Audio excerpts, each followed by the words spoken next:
Saya mau tegaskan di sini, kerugian negara itu pada pengadaan, bukan pada distribusi. Tulis keras-keras. Kisru bagi-bagi tandon, pemerintah Kota Kupang yang menyita perhatian publik beberapa pekan terakhir mendapat perhatian serius berbagai pihak. Hingga wakil wali kota yang menyebut bahwa indikasi korupsi berada pada pengadaan, bukan pada distribusi. Lantas, benarkah hal itu? Masyarakat tentu bertanya-tanya seperti apa sebenarnya proses pengadaan barang dan jasa di level pemerintah daerah, serta bagaimana proses pendistribusian ke masyarakat. Jurnalis AFB TV pun mencari tahu seperti apa regulasi dalam pengadaan sebuah barang dan jasa. Berikut penjelasan ahli pengadaan pemerintah Provinsi NTT, Frans Yohanes, yang ditemani Ronis Mayopo, Kepala Bagian Advokasi Biro Pengadaan Pemerintah Nusa Tenggara Timur. BTV, Pak Kabar, pada pagi ini kami berterima kasih karena dari pihak media juga meminta kami untuk memberikan pendapat terkait pengadaan barang dan jasa pemerintah. Yang dalam konteks ini ada terjadi di Kota Kupang. Pada prinsipnya kami di klinik pengadaan provinsi ini kami hanya memberikan edukasi terkait mekanisme pengadaan barang dan jasa. Mekanisme pengadaan barang dan jasa yang terjadi di Kota Kupang itu pasti menggunakan Perpres nomor 16 tahun 2018 dan Perlem nomor 9 tahun 2018 untuk pengadaan barang dalam konteks pengadaan yang Bapak tanyakan tadi. Secara umum pengadaan itu terdiri dari 4 tahapan.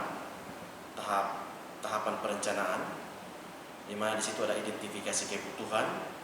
Kemudian pada tahapan persiapan pemilihan, di situ terjadi penyusunan HPS, penetapan spesifikasi teknis, rancangan kontrak dan lainnya. Kemudian pada tahapan pemilihan penyedia itu yang biasa kita sebut dengan tender. Dulu disebut lelang, tapi sekarang nomenklaturnya berubah menjadi tender. Kemudian tahapan terakhir itu tahapan pelaksanaan.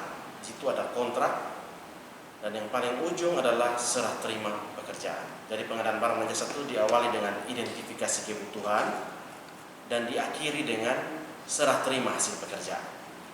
Sehingga sebagaimana disampaikan oleh Pak Kabak tadi, pendistribusian itu dapat masuk dalam tahapan pengadaan barang jasa juga, bukan terpisah. Dan distribusi itu bukan terpisah dari proses pengadaan.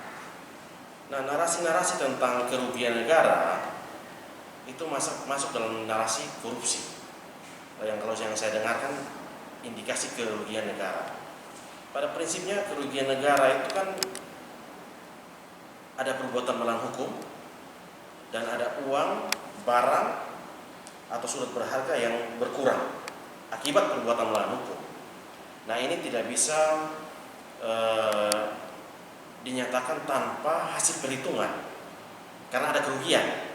Kalau sudah ada kerugian negara berarti ada hasil perhitungan yang dinyatakan oleh yang berwenang. Dan sepengetahuan kami yang berwenang untuk menetapkan kerugian negara itu BPK dan BPKP. Nah, kalau sudah ada hasil perhitungan boleh dinyatakan sebagai kerugian negara. Nanti dilihat lagi apakah itu karena sengaja atau lalai. Nah, itu memang tidak masuk dalam ranah pendapat pengadaan dari kami. Nah, secara umum kalau kami jelaskan tentang yang terjadi di Kota Kupang, untuk penerima manfaat yang tadi Ibu dari media tanyakan, terkait penerima manfaat itu kembali lihat identifikasi kebutuhan. Itu dilakukan saat kerangka acuan kerja dibuat oleh pengguna anggaran. Dalam hal ini, apakah itu kepala pelaksana atau kepala dinas, itu nanti dia cek siapa yang pengguna anggaran dalam pengadaan ini. Dia sudah mengidentifikasi siapa yang membutuhkan ini. Kemudian kalau bicara volume, berapa jumlah barang yang diantar dan berapa ketebalannya, tingginya berapa, lebar berapa, itu bicara spesifikasi. Ini tanya ke PPK-nya, dia yang menyusun ini. Ini terkait volume.